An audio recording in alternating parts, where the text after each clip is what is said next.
Om Namo Bhagavate Vasudevaya. Om Namo Bhagavate Vasudevaya. Hare Krishna. Today we are reading from Srimad Bhagavatam, Canto 4, Chapter 17. And today we are on text 31.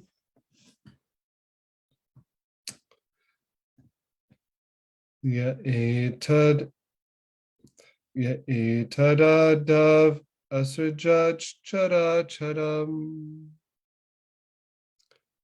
svamayayatma shrayaya vitarkyaya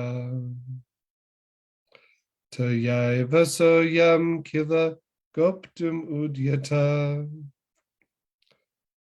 katam numam dharma paro jagangsati. Ya'etadadav asrajach characharam svamayayatma shaya yavitarkyaya tayaivasoyam kilagoptumudyata katam numam dharma paro jagangsati. Ya'etadadav asrajach characharam svamayatma shayaya vitarkyaya tayaivasoyam kilagoptumudyata katam numam dharma paro jagangsati. Would anybody like to chant this verse? I know the second line can be a little daunting. It's a very long word. All right, we'll go to the synonyms. Ya, one who. Etat, these. Adao, in the beginning of creation. Astarajat, created. Characharam, moving and non-moving living entities. Swamayaya, by his own potency. Atma Ashraya, Atma Ashrayaya, sheltered under his own protection. Avitarkyaya, inconceivable. Taya, by that same Maya. Eva, certainly. Sa, he. Ayam, this king. Kila, certainly. Goptum, udyata, prepared to give protection. Katam, how. Nu, then. Mam, me. Dharma para, one who is strictly following religious principles. Jigangsati, desires to kill. Translation and purport by His Divine Grace A.C. Bhaktivedanta Swami Srila Prabhupada Ki Jai. Translation: in the beginning of creation, you created all these moving and non-moving living entities by your inconceivable energy. Through this very same energy, you are now prepared to protect the living entities. Indeed, you are the supreme protector of religious principles. Why are you so anxious to kill me, even though I am in the form of a cow? Purport: the planet Earth argues that there is no doubt that one who creates can also annihilate by his sweet will. The planet Earth questions why she should be killed when the Lord is prepared to give protection to everyone. After all, it is the earth that is the resting place for all other living entities, and it is the earth that produces grains for them. Om Jnana Timirandasya Gananjana Shalakaya Chakshuranmilitam Yena Tasmai Shri Gurave Namaha Shri Chaitanya Manobishtam Stapitam Yena Bhutale Swayam Rupa Kadamayam Datati Svapadantikam Vanchakalpa Turubhyascha Kripa Sindhubhyeva Cha Patitanam Pavanebhyo Vaishnavebhyo Namo Namaha Jai Shri Krishna Chaitanya Prabhu Nityananda Shri Advaita Gadadhar Shivasari Gaura Bhaktivinoda Hare Krishna, Krishna Krishna, Hare Hare, Hare Rama, Rama Rama, Hare Hare. Hare Krishna. Good morning to all. Hope everyone is healthy and happy in Krishna consciousness. And today's verse and purport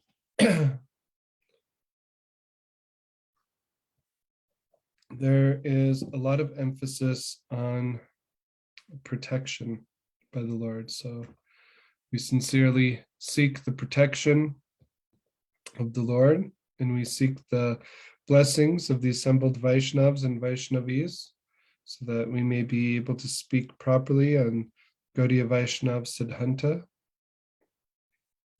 serve you in our small capacity of giving any type of reflections on this verse and purport.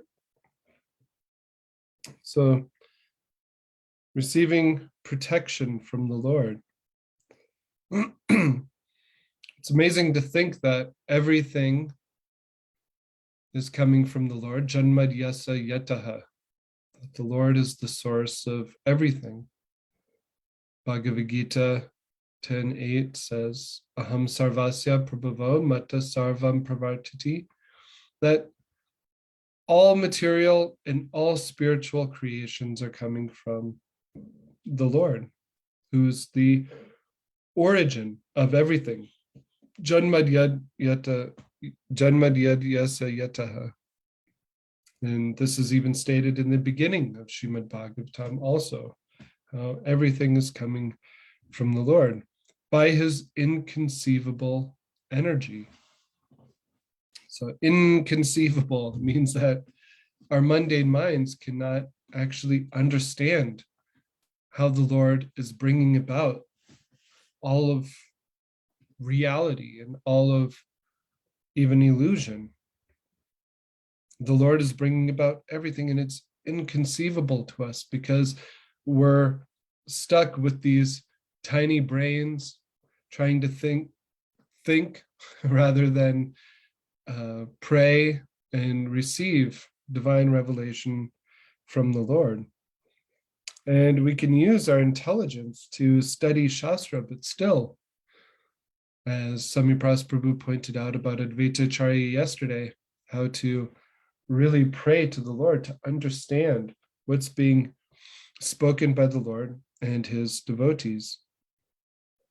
And so the Lord creates everything, manifests everything by his inconceivable potency, and through that same energy, he gives protection to all living entities.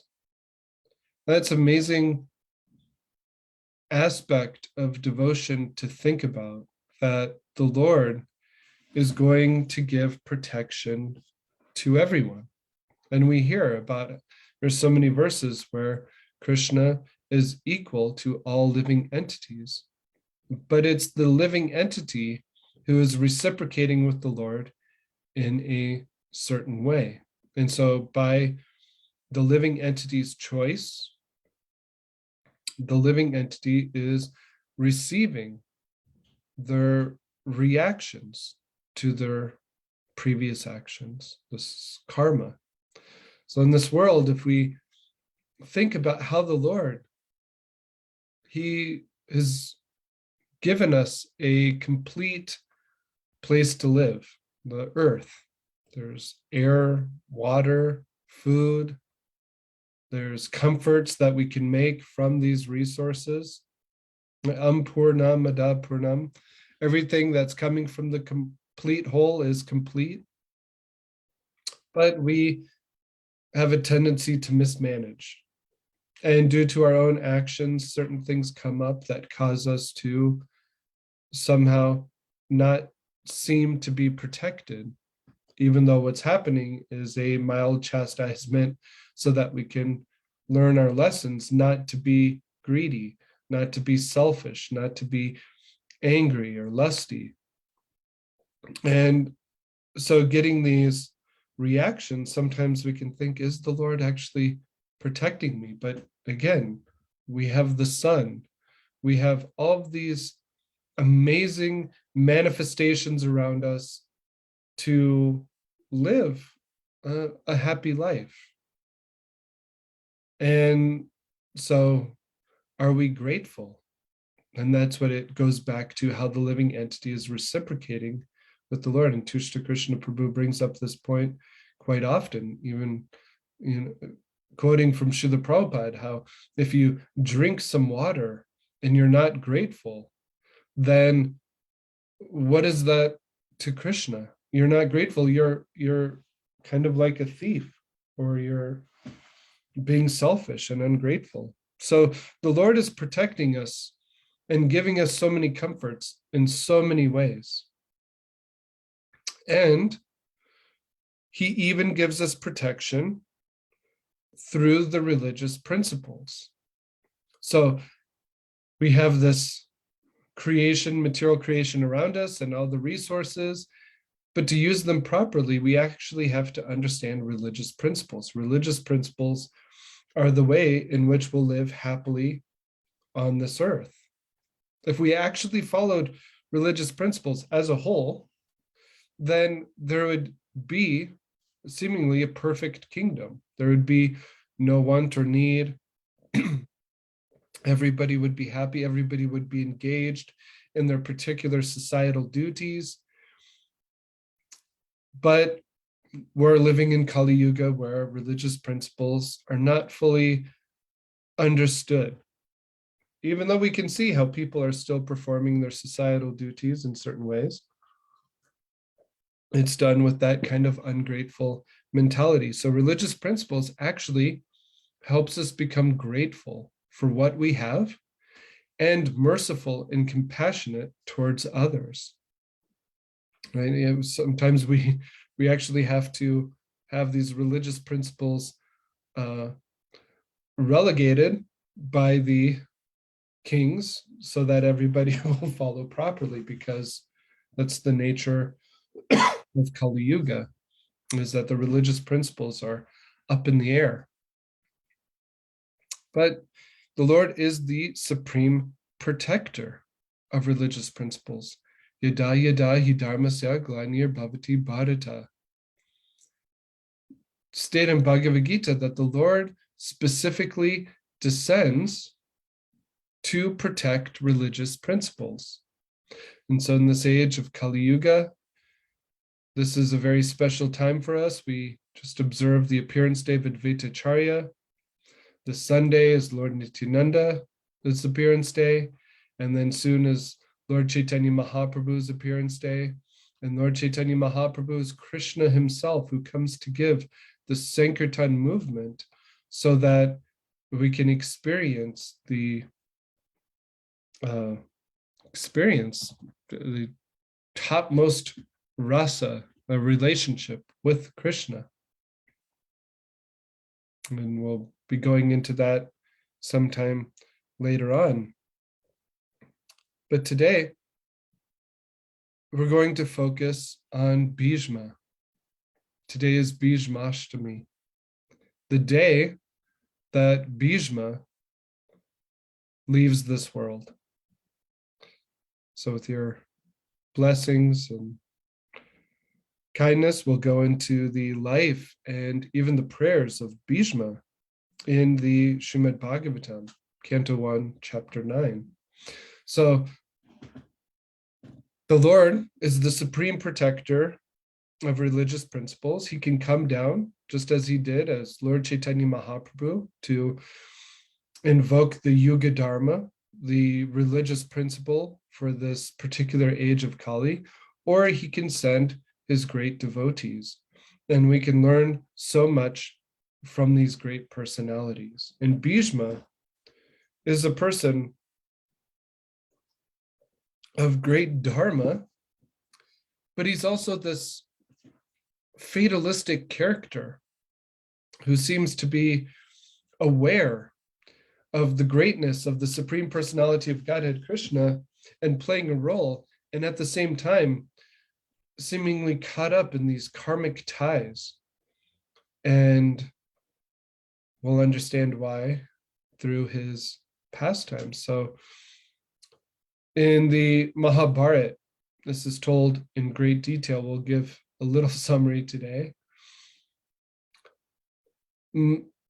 Those who've read Mahabharata or studied the lives of the Pandavas, which is important for us to study to get a proper background of Bhagavad Gita, which is amazing because most people study Bhagavad Gita alone without so much knowledge of the intricacies of the entire story that's related in Mahabharata, which is a glorification of Bhagavad Gita of itself.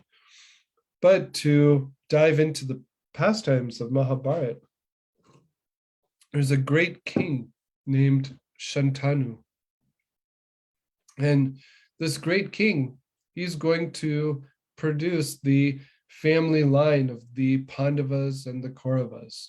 Right? The Pandavas, Arjuna, Bhima, the Kauravas, Duryodhana, Dushashana, and through Shantanu, this great war of Kurukshetra is going to happen. And Shantanu, one day, he's traveling through his kingdom, and he sees this most beautiful woman, most beautiful personality. And he goes to her and desires to be with her. And she reveals herself as Ganga Devi, the river Ganga personified, most beautiful woman. Can you imagine the most celestial demigoddess that was living on earth at that time? And Shantanu's captured by her beauty. And she says, I will be with you. I will even give you some children, but you can never question what I do. So imagine anybody who's getting into a relationship that your partner is like, yeah, we can be together, but you can never question any motive or anything that I do. Could be quite bewildering to the mind. But Shantanu, he is bewildered by his lust. And so he gets together with Ganga Devi and they start having children. But in the middle of the night, Ganga Devi takes the child and drowns that child in the Ganga River. So Shantanu Maharaj, he had a palace by the Ganga River, and in the middle of the night, she would go and drown the child. This happened 7 times. And Shantanu stood and watched and couldn't question. Otherwise, he would lose his relationship with Ganga Devi. What was he going to do? 7 times this happened. The 8th child was born. And he saw Ganga Devi taking this child, this boy, to the river to drown this child. He couldn't take it anymore.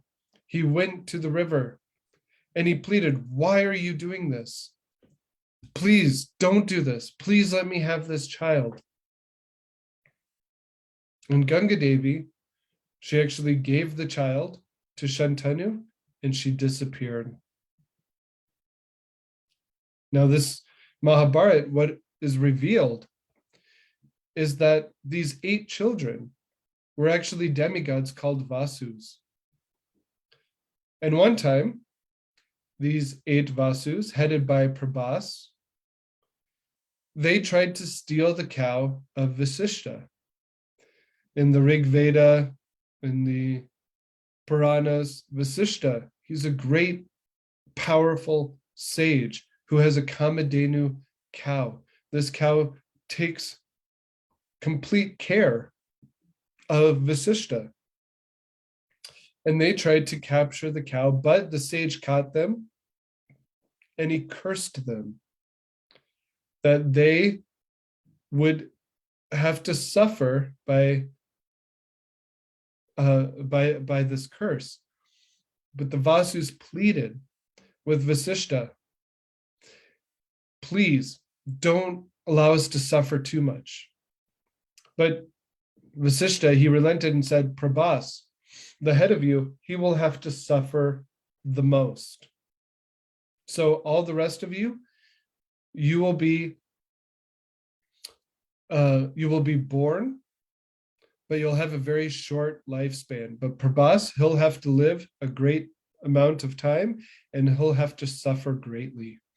And so they went to Ganga Devi and they actually pleaded with her that they be born from her and that they would have short lives. But Prabhas, Shantanu, he's impelled by karma to keep Prabhas alive.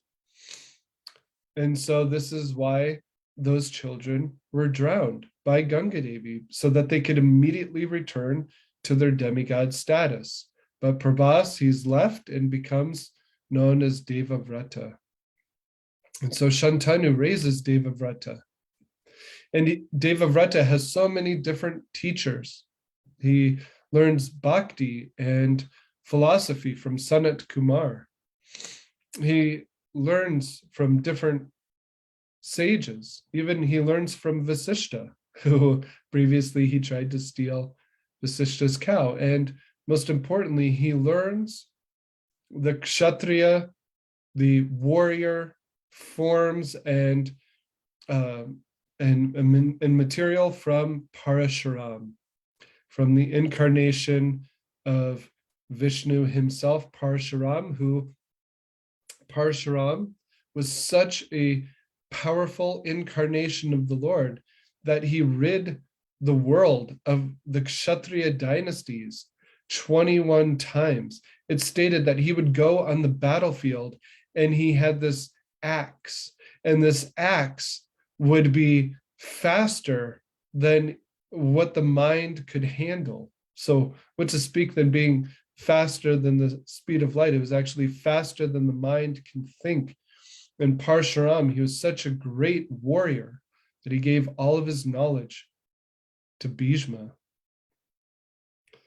And Bhishma helped his father in so many ways with the kingdom. And one day, Shantanu, again, he became captivated by a woman. And this most beautiful, chaste woman was known as Satyavati.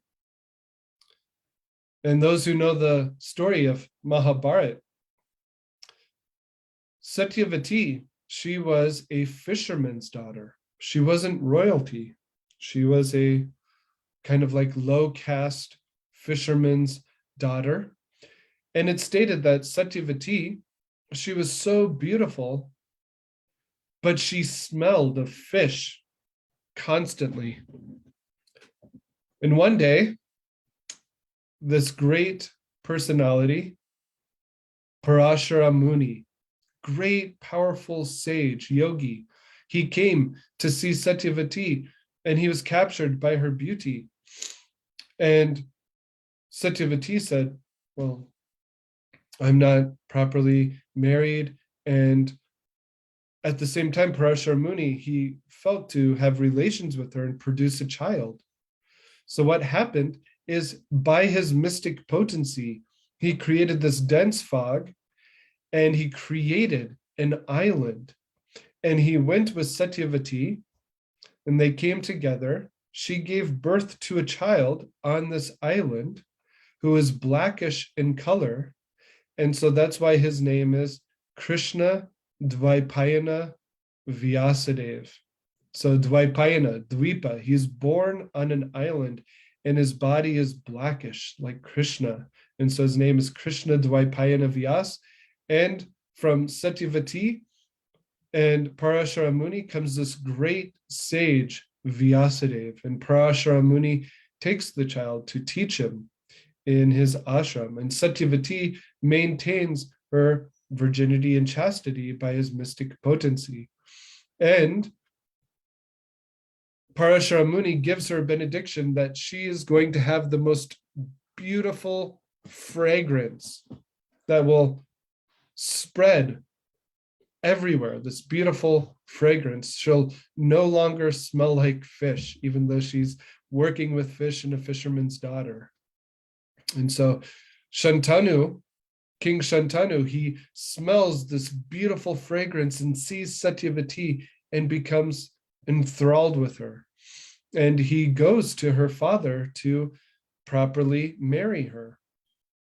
But Satyavati says, I want my children to become king. Well, Devavrata, who will become Bhishma, he has already been given the heir seat. He's supposed to become king. And Shantanu, he can't go against his word. This is the proper king. This is proper religious principles, to be truthful, not go against your word. And so he wants to be with Satyavati, he wants to marry her, but her condition is that my children will become the king, they'll be the heir to the throne. It's already promised to Devavrata. He says, I'm so sorry, but I cannot go against my word, and he leaves. Now, Devavrata hears of this. And so he goes back to see Satyavati, and he pleads with Satyavati to please marry his father. Satyavati says, no, you're going to be the heir. And this is when Devavrata, with all of his power and knowledge, he makes a vow that he shall never get married and he shall never be on the throne. And as he's stating this terrible vow, the demigods shower him with flowers and they call him Bhishma. Bhishma means terrible vow. And this is why he becomes Bhishma. He takes this terrible vow of never getting married for a Kshatriya, right? This is for a great warrior, right? Virya, they're very virile. But he's going to set aside all of his passions. He's going to set aside his own sense gratification for his father. He's sacrificing for others. This is real religious principles, that he's going to be able to sacrifice his own happiness for the happiness of others. Paradukkha Dukhi, this is the great saintly personalities. And this is why Bhishma is one of the 12 Mahajans. He knows about Krishna, he knows about spiritual life. And most importantly, he's going to sacrifice his happiness so that others can be happy. And so he goes back to his father, tells what has been spoken, and Shantanu marries Satyavati. And through Satyavati, Shantanu, he has two children, Chitrangada and Vichitravirya. These are very, sorry to give you so many different names, but it's very, very powerful story. And Chitrangada, he is named the same name as a powerful Gandharva king. And a Gandharva king who's filled with pride and envy cannot have a mere mortal have the same name as him and take away his name and reputation. And so he goes and battles Chitrangada and kills him. So Chitrangada, who is going to be the heir to the throne, he's killed. And Vichitravirya, he's not as strong as Bhishma. So Bhishma, under the orders of Satyavati, goes to a neighboring kingdom to receive 3 princesses who will be married to Vichitravirya. So Bhishma goes with his entire army and surrounds the kingdom. And the king is saying, well, is he going to take us over? Is he going to capture us? And Bhishma comes and says, we're not here to fight, but we want to show our prowess, that we want to have your 3 daughters. This king and queen, they had 3 daughters, Amba, Ambika, and Ambalika. And so we want to have these 3 daughters marry Vichitravirya. And so there's this great Swayamvar, right? It's a ritual that kshatriyas and kings would perform to see who was actually qualified to marry princesses. And so in this great Swayamvar, there's these battles that take place. These great warriors battle each other, and Bhishma, he defeats all of them. And he defeats this person named Shalva, who's in love with Amba. And Amba is in love with Shalva. And so Amba wants to be with Shalva, but Bhishma takes Amba, Ambika, and Ambalika back, but Amba, she refuses. She doesn't want to go with Bhishma. She completely refuses to go. But when she goes back to Shalva, he's been defeated in the Swayamvar, and he won't take Amba. And so Amba feels completely betrayed by fate, that Bhishma, he's tainted me. Shalva, he's rejected me. What am I supposed to do? So she goes to Parshuram, the teacher of Bhishma, and she pleads her case with Parshuram, and Parshuram actually takes her side and goes to see Bhishma. And as they start talking, Bhishma, he's not relenting. Parshuram isn't seeing the side of Bhishma. And so Parshuram wants to fight his disciple Bhishma. And Bhishma, he says, how can I fight with you?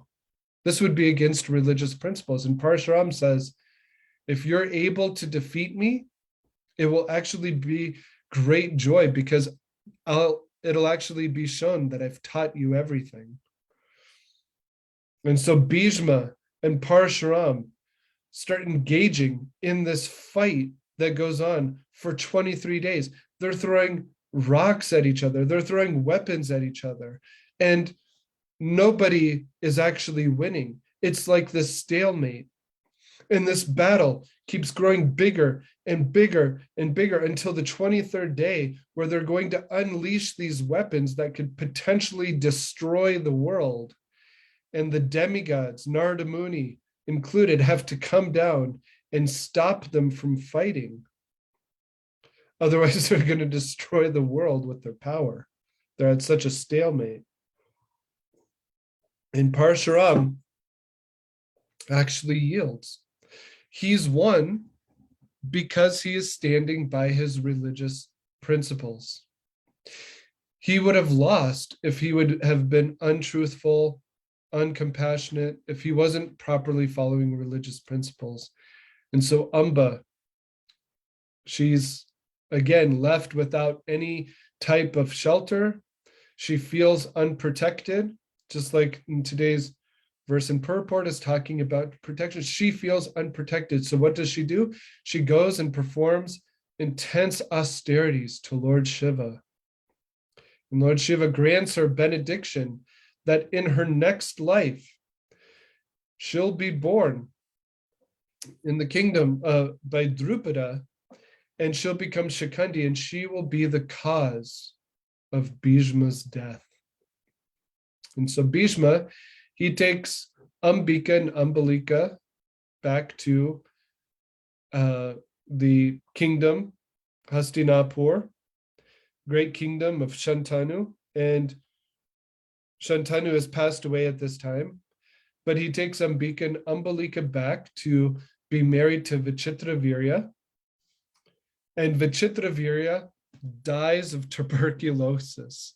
So Ambika and Ambalika, how are they going to give children to this kingdom? And so they plead with Bhishma. Even Satyavati says, forget your vow, Bhishma, forget your vow and take up these women as your wives. And Bhishma says, no, I'm going to keep my word. But did you know that Shantanu Maharaj, he has, I'm sorry, Bhishma brings up the point that sometimes another brother can get together with the wife of the brother and produce children. And so Satyavati calls Vyasadeva. So before, how we talked about Satyavati, she gave birth to Vyasadeva, and Vyasadeva told her that if she ever needs him, all she has to do is call to him.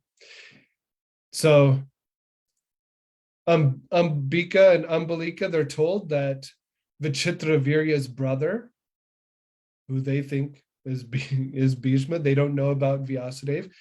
They think that, okay, he's the brother of Vichitravirya, he's going to come have relations with us and give us children. And Vyasadeva, he's been performing intense austerities in the Himalayas. He shows up and he's completely disheveled, covered in dirt and fierce looking. He's emaciated from his austerities.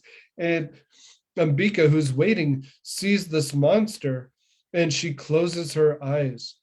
And because of this, her son, Dhritarashtra, is born blind. Ambalika, she sees Vyasadeva, she becomes pale. Pandu, he's born with a white complexion, looks like he's always going to faint. He's so white and pale. And then they seemingly trick Vyasadeva into having relations with the maidservant, and this is how Vidura is born. So this is the story of Mahabharata in the setting of Bhagavad Gita, and even Srimad Bhagavatam has these great characters. Dhritarashtra, the blind king, Pandu, who's pious, and Vidura, who's a great devotee of the Lord, but born from a maidservant, so seemingly low class. And Dhritarashtra, he then is married to Gandhari, gives birth to 100 sons, headed by Duryodhana, Pandu. He marries Kunti and Madri, and I can't remember the other wife. Anyway, he has the 5 Pandavas. Through Kunti's power, she's actually able to call the demigods. And so Arjuna is born, Bhima is born, Yudhishthira is born, and from Madri, Nakula and Sahadev are born. These great personalities. And Vidura, he is seen as such a great devotee. And so Bhishma, he's seen as the grandfather. And Dhritarashtra, because he's blind, he's the oldest. He can't sit on the throne. So Pandu, he takes the throne, and his sons are going to be next in line. But what happens is Pandu is cursed and he rejects the throne, gives it to Dhritarashtra to take care of, but his Pandu's son should still be the rightful heirs. And this is where Bhagavad Gita and the Battle of Kurukshetra come to play, is that Dhritarashtra, he's blind. He can't see the real religious principles. He favors his son so much, and Duryodhana has such hatred for his cousins, the Pandus, that every chance he gets, he tries to cheat them out of their kingdom, even tries to kill them, right? We hear about the house of Lek, where Duryodhana, with Kunti and her 5 children in the house, he sets fire to this house, wanting to kill them. And in so many ways tries to kill Bhima, tries to kill his cousins. And finally, what happens is Bhishma, he tries to get them to see reason. And so the Pandus, they're given the Pandavas, they're given the kingdom of Indraprastha, which is close to Hastinapur. And so there's 2 kingdoms. But Duryodhana, he can't stand this. He doesn't even want them to have enough land that there's a pin in the ground that would give them just even a pin of land. And so there's this huge gambling match. And in this gambling match, Yudhishthira loses everything by the tricks of Duryodhana. And even Draupadi, she is dragged by her hair.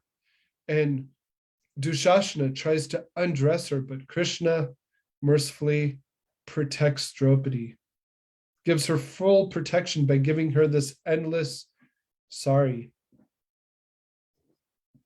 And Bhishma, he's Mahajan, but he's not saying anything. He can't say anything at this point because of his ties to the throne of Hastinapur, even though inside he's also realizing that he's playing a very special role. And so the battle of Kurukshetra comes about, and such a great war. And days go on, and it's seen that Bhishma, he's kind of keeping back. He's not giving his full. He's not attacking the Pandavas, especially Arjuna, as heavily as he should be. And Duryodhana chastises him for it. And he says, this day, you should give all of your strength to defeat at least one Pandava, defeat Arjuna. And so Bhishma that day, he fights with all of his strength, and he seems to be unstoppable. And he's fighting, and he comes to Arjuna and Krishna. Krishna's the charioteer, Arjuna's firing arrows. There's this huge battle, and Bhishma's fighting with such force that it looks like he's going to kill Arjuna. And so what happens is that Krishna, actually being pierced by the arrows of Bhishma, but he has armor on, so it's not piercing him, piercing his body, it's just piercing the armor. He actually gets off the chariot, breaks his vow of not getting involved in the war, not taking up weapons, but he takes up the chariot wheel of the of Arjuna's chariot, and he rushes towards Bhishma. And Bhishma sees beautiful Krishna in his prayers. He talks about how Krishna is so beautiful, having dust in his blackish hair, blackish complexion, and he's taking up this chariot wheel to kill Bhishma. Bhishma, what does he do? He throws down his weapons. I'm ready to be killed by Krishna, the supreme personality of Godhead. But Arjuna, he knows Krishna's made a vow to not get involved in the war, and he's going to break his promise on my behalf. So just see how Krishna is giving protection to his devotee, that he's going to break his own vow. And Arjuna, what happens? He starts trying to stop Krishna. He's even being dragged by Krishna. He's trying to hold Krishna's feet from going forward. And just at this moment, right before Krishna's going to throw the chariot wheel, the war ends because it's nighttime. The sun sets, and at that time, the war has to stop according to religious principles. But Bhishma was ready to be killed by Krishna. And so Bhishma, seeing his unstoppable force, the The Pandavas, they know we have to stop Bhishma. How are we going to do it? Bhishma hints to them that the only way that I'm going to be killed is by one who was a woman. And so they know about Shikandi. And so Shikandi is brought on the battlefield. Arjuna stays right behind Shikandi. Shikandi, who was Amba, goes forward to Bhishma. Bhishma, he can't fire at Shikandi because he knows that this is Amba. And Arjuna fires so many arrows into Bhishma while crying because Arjuna loves Bhishma. He's the grandfather. And tears are actually gliding down his face as he's firing these arrows into grandfather Bhishma. And Bhishma is filled with so many arrows and he falls that he's laying on this bed of arrows. And Bhishma sees Arjuna and he says, please give me a proper pillow for a warrior. And so Arjuna places arrows underneath his head for a pillow. And even Arjuna gives him water by firing into there's the picture. Tushta Krishna is giving us darshan of Bhishma on the bed of arrows. And Arjuna even pierces the ground, and Ganga, Bhishma's mother, comes to refresh him. And Bhishma is able to stay alive for 58 days because he's waiting for the Uttarayana, the time when the sun goes to the northern part of the sky. And so this is why today is Bhishmashtami, and Basant Panchami was a couple of days ago, that this is the time where the sun is starting to get brighter in these days because the sun moves to the northern part of the sky. And so in Srimad Bhagavatam, first canto, text, chapter 8, we hear about Yudhishthira Maharaj. After the battle of Kurukshetra, he's filled with so much despair and despondency. He feels guilty for everything that has happened. So many people have lost their lives. He's besides himself. And he actually hears the words, religious principles and words of Krishna and great sages, but, and this is such an amazing point, that Supersoul, Krishna, Paramatma, keeps him from connecting with the instructions of even Krishna and the sages.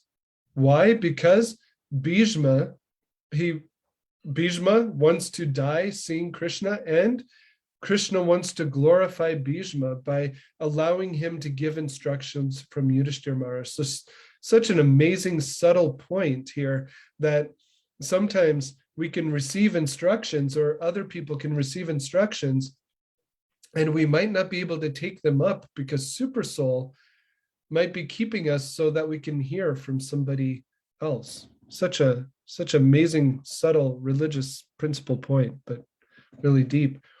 And so they go to see Bhishma, Krishna, even Shukadev Goswami, Vyasadeva, so many great sages, the Pandavas, all of them, they gather around Bhishma. And Bhishma sees them and offers prayers to them and tries to honor them as best as he can. And he sees the Pandavas and he says, you've suffered. What terrible sufferings you've had to go through. What Kunti Devi has had to go through. And why did all of this happen? Because of inevitable time. He says, in my opinion, this is all due to inevitable time, under whose control everyone and every planet is carried, just as the clouds are carried by the wind. Oh, how wonderful is the influence of inevitable time. It is irreversible. Otherwise, how can there be reverses in the presence of King Yudhishthira, the son of the demigod controlling religion, Bhima, the great fighter with a club, the great bowman Arjuna with his mighty weapon Gandiva, and above all the Lord, the direct well-wisher of the Pandavas. O king, no one can know the plan of the Lord Sri Krishna. Even though great philosophers inquire exhaustively, they're bewildered. Such amazing words from Bhishma. O best among the descendants of Bharat, Yudhishthira, I maintain, therefore, that all this is within the plan of the Lord. Accepting the inconceivable plan of the Lord, you must follow it. You are now the appointed administrative head, and my Lord, you should now take care of those subjects. And he goes on to discuss how Krishna is the supreme personality of Godhead. And he speaks about thousands of topics. There's a very beautiful verse here. So thereupon, Bhishma, who spoke on different subjects with thousands of meanings and who fought on thousands of battlefields and protected thousands of men, stopped speaking and being completely freed from all bondage, withdrew his mind from everything else and fixed his wide open eyes upon the original personality of Godhead Krishna, who stood before him four-handed, dressed in yellow garments that glittered and shined. And so he becomes filled with pure meditation on Krishna.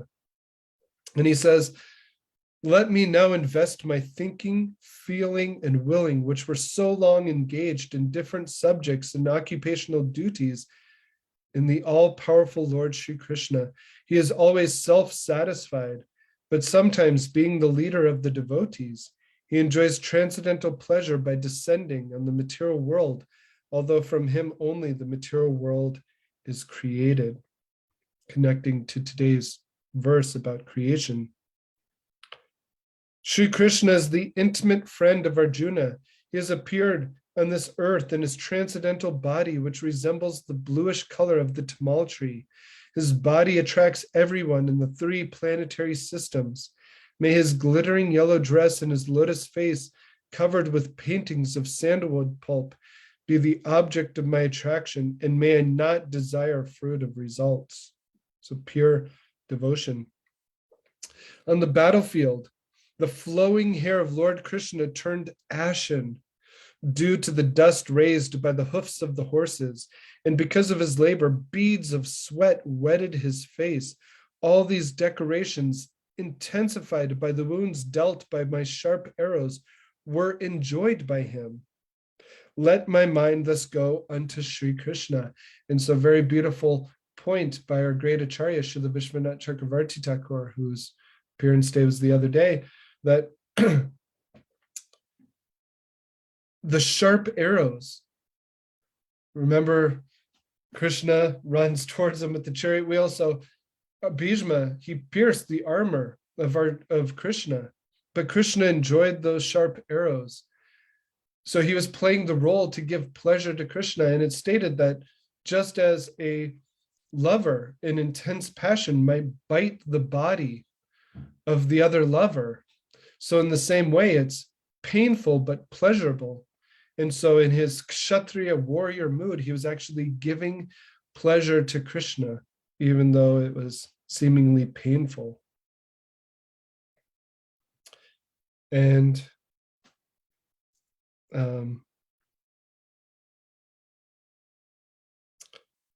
go to fulfilling my desire and sacrificing his own promise, he got down from the chariot, took up its wheel, and ran towards me hurriedly, just as a lion goes to kill an elephant. He even dropped his outer garment on the way. May he, Lord Shri Krishna, the personality of Godhead who awards salvation, be my ultimate destination. On the battlefield, he charged me as if angry because of the wounds dealt by my sharp arrows. His shield was scattered and his body was smeared with blood due to the wounds. Let my mind be fixed upon Lord Shri Krishna, whose motions and smiles of love attracted the damsels of Vrajdham, the gopis. The damsels imitated the characteristic movements of the Lord after his disappearance from the Rasa dance. So amazing how even Bhishma is glorifying Krishna and the rasa dance and the separation of the gopis. And he completely absorbs himself in Krishna and is able to obtain that supreme abode of Vaikuntha. And so there's many more prayers of Bhishma here, but we gave a short summary and a summary of Bhishma Dev's life, and we can pray to Bhishma today that we can hear his beautiful prayers and wonderful philosophy on how Krishna is the supreme personality of Godhead. How can we actually understand his plan and pray to him that we can properly follow the religious principles in accordance with Vaishnav Dharma. He is one of the Mahajans, right? So in our line, Mahajano Yena Gata Sapanta, we have to follow in the footsteps of the Mahajans. And the Mahajans are those great personalities who know the truth about the holy name, chanting Hare Krishna, Krishna Krishna, Hare Hare, Hare Rama, Rama Rama, Hare Hare. And they know the supreme religious principle of pure devotional service. And so today we honor and offer our prayers to Grandfather Bhishma Dev. And thank you for your kind attention. If there's any comments or reflections on any of these points, we can explore it now. Hare Krishna. Hare Krishna Prabhu. Thank you, Prabhu.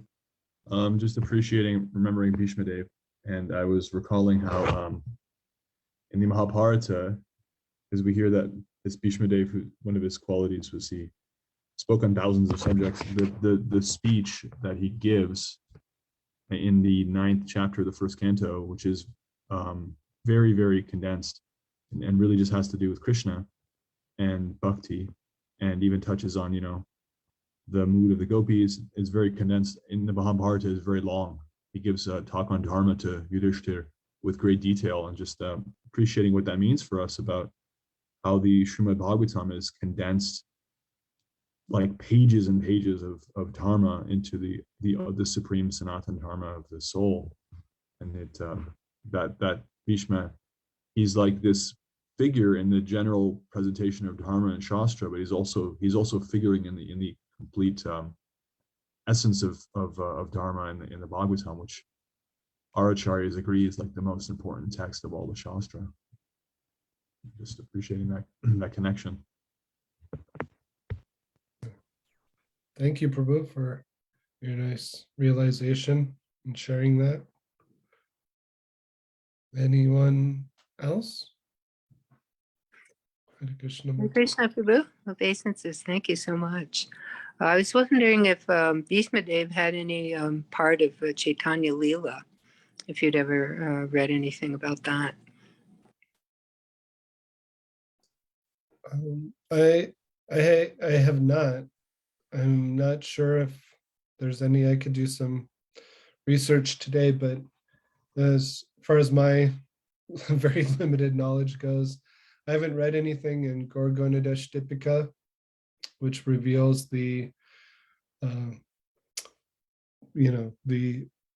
identities of those devotees. I was hearing about Advaita Acharya yesterday, and it's amazing how even the devotees of Lord Chaitanya in Lord Chaitanya's Leela, under Yogamaya, they actually don't know who each other are. So we hear about great personalities like Vasudev Dutt having the characteristics of Prahlad, and then Lord Chaitanya Mahaprabhu saying he is Prahlad, Haridas Thakur being Brahma, and on and on and on. So many, Swarup Damodar Goswami being Lalita. But in Lord Chaitanya Mahaprabhu's Leela, the Yogamaya potency, who is Sita Thakurani, Advaita Acharya's wife, she actually covers the devotees, because if they actually saw each other in their, you could say, original forms in Raj Leela or the different pastimes of Krishna's avatars, then they would associate with each other in a very different way. And so yeah, they're actually hidden from each other, and so they might be there. Should the Bhishma might be there in a certain form, as should the Bhaktivinoda Thakur even states that Madhvacharya, whose I believe appearance day is tomorrow, and Ramanujacharya, whose appearance day is on Thursday, that they're also in Chaitanya Lila, but we don't hear about that in Gorgonadish Dipika that's given to us by Bhaktivinoda Thakur, and maybe someday a powerful Acharya will reveal if Bhishma is there or not. But yeah, I could do some research and let you know. Thank you so much, Prabhu. I was always wondering too if you could explain a little bit of Bhishma's silence. It seems like he's there to execute the plan of the Lord. Must be so hard to do like that. But I was just wondering if you wanted to say something more about his silence, and like in the arena with Draupadi, etc. Yeah, that's an important point to bring out.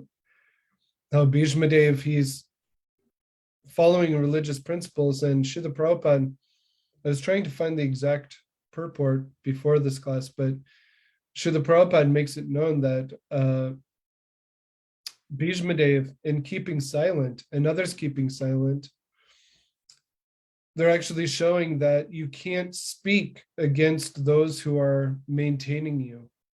And so at this point, Bhishma Dev, he's being maintained by the throne of Hastinapur. He's made vows to the throne.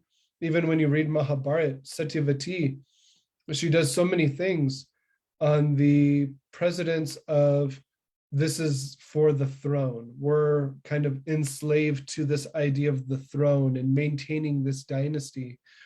And so when he keeps silent, it's because he can't speak against Duryodhana and Dhritarashtra, who are the throne. And Srila Prabhupada makes this point that he was actually being financed by the throne, maintained by the throne. And our acharyas and Srila Prabhupada talk about how, in the same way, if you're being maintained by somebody, then you can't criticize them, which might be an important point to bring up to devotees who are being maintained by temple presidents and other Vaishnava authorities in temple atmosphere, that if you're being maintained, then you can't criticize that person. You're actually indebted to that person.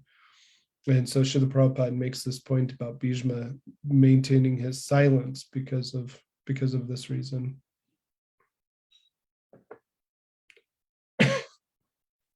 Would you like to say anything about Thanks. that? If you heard anything?